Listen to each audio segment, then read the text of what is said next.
Hi, I'm Noreen Wenjen, author of 2-Year Waitlist, and many of the teachers from within California and also outside of California have emailed me and asked me to give an update of what's going on in my studio and how I'm handling the COVID situation. So that's what I'm going to do in this video. If you want to hear more information like this, please subscribe and click the bell for notifications and stay tuned for more info.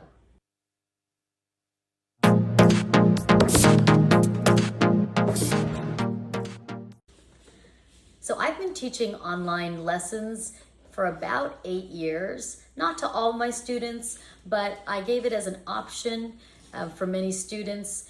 I have a student that has ADHD and wanted a 30-minute lesson on one day, and then because he couldn't sit for very long at one lesson, and then a few days later in the week, I would do the second lesson a half an hour online. And it just kind of mixed things up a little bit.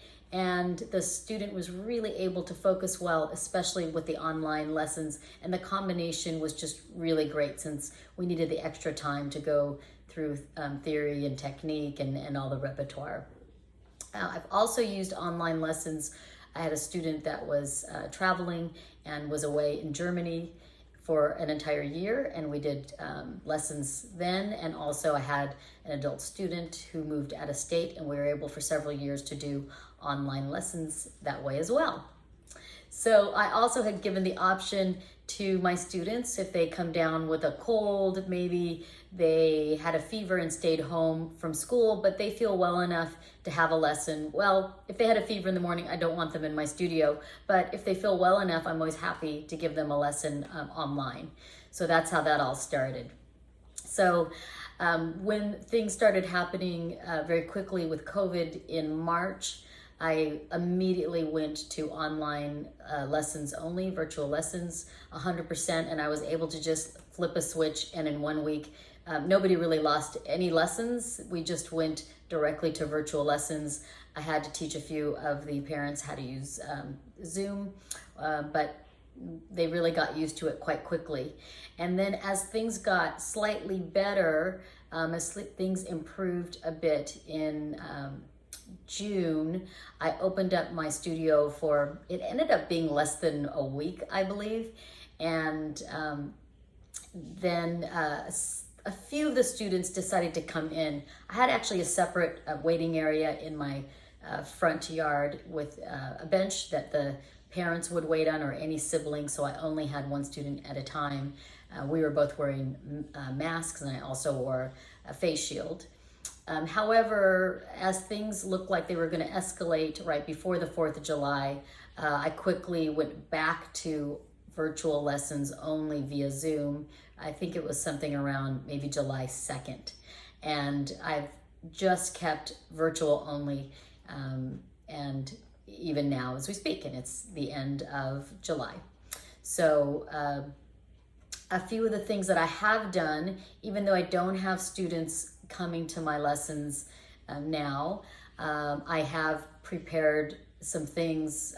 I've started to order some things so that when we eventually do come back to in-person lessons, that I can be even more safeguarded.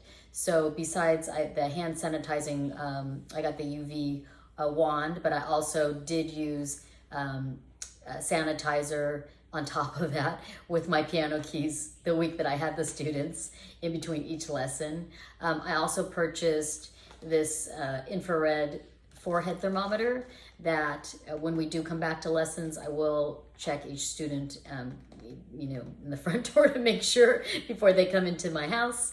I also, and I can put a link to this in the description for YouTube.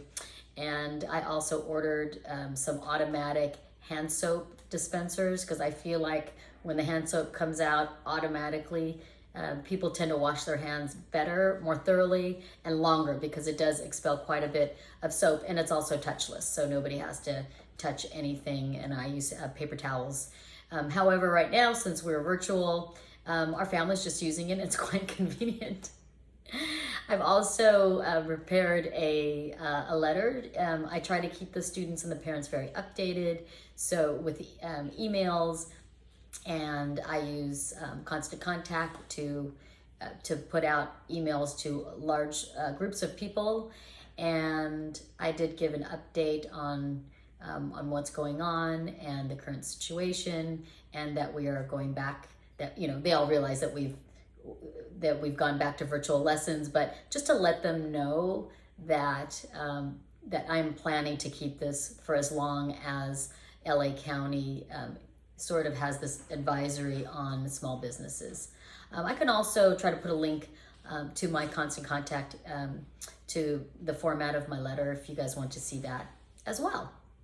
All right, I've been keeping the students very busy though, and they've been working really hard because we had virtual piano workshops March, April, and May, and then in June we had a formal recital with a virtual, like a 12 or 15 page virtual program, printed recital program with all their bios, and I did a virtual awards workshop, which is on another one of these YouTube videos. The kids came by and did a virtual to pick up their actual awards, and we did a distance pickup drop-off, so they were really happy to receive those live.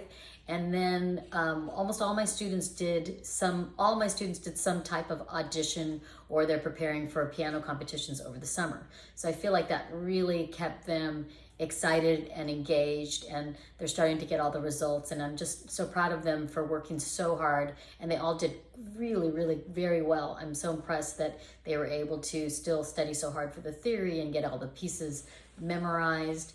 And so for those who have finished, we're just selecting new pieces for our events in the fall. Our Catmount California Association of Professional Music Teachers has a great event called Piano Auditions and Ensemble Auditions. And so the students will be preparing pieces for that, 2 solo and 1 duet. And if we can't get together in the same room, I will just prepare we can do a virtual duet. I can put it together via video. And but I'm hoping that at some point we'll be able to play live the piano concerti and also the duets. So that's what's going on at Wenjenpiano Studios. What's going on in your studio? I hope that you take away some good ideas to keep your students excited and energized during this time.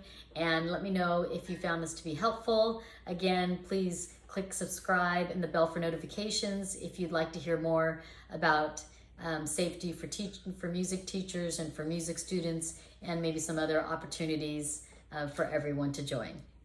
Take care, be safe, and thanks for joining me today.